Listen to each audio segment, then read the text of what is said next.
13. The Chase on the River. At 7 o'clock that evening, the three of us, Inspector Jones, Holmes, and myself, went down to the river. Both Holmes and I had guns in our pockets. Inspector Jones had promised to let us use the police launch. This launch was now waiting. 4 strong men were on board the launch. Soon we were moving quickly down the River Thames. The police launch was very fast. We passed all the other boats on the river without difficulty. This pleased Holmes very much. By 8 o'clock we had arrived opposite the boatyard where the Aurora was hidden. It was now dark. We waited. 10 minutes passed. Suddenly a launch came out of the boatyard. It was black, with 2 red stripes. It was moving very quickly. "That's the Aurora," cried Holmes. "Follow it, quickly! Faster! Faster! We must catch them!" We were going so fast that the police launch started to shake, but we could not get near to the Aurora. The chase became more and more exciting. We went in and out between other boats. Many times I closed my eyes. I was sure that we would hit something. At last we got closer to the Aurora. Inspector Jones turned on a light and shone it on the Aurora. "Stop!" he cried. "Stop! We are the police!" In the lamplight we could see some men on board the Aurora. One man was sitting at the back of the launch. Beside him was a strange, dark shape. We could also see Mordecai Smith, the owner of the Aurora. He was working as hard as he could. He was trying to make the engine of the launch go faster. Inspector Jones shouted again, "Stop!" Suddenly, the man at the back of the Aurora stood up. He shouted at us angrily. He was a big, strong man.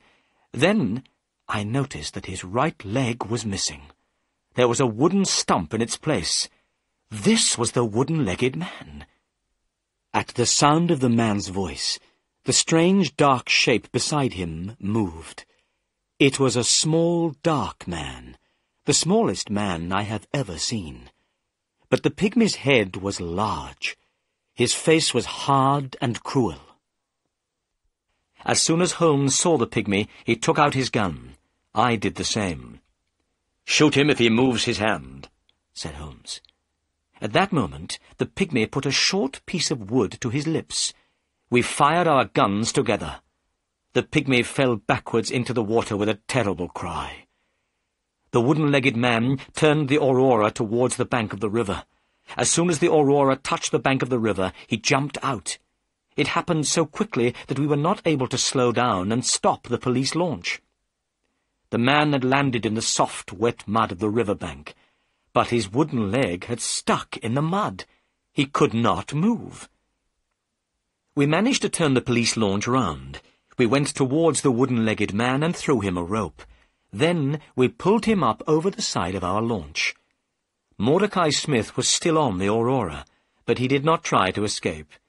We tied the Aurora to our launch. The chase was over. On the deck of the Aurora there was a big, heavy chest. We were sure that it contained the Agra treasure. We carried the heavy box onto the police launch. Suddenly, Holmes stopped and pointed. "Look," he said. I looked where Holmes was pointing. I saw one of the pygmy's poisoned thorns.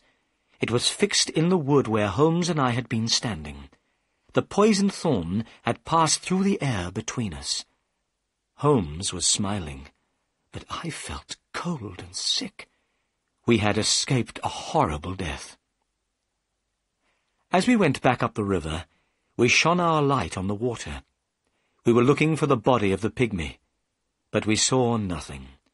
His body still lies somewhere at the bottom of the River Thames.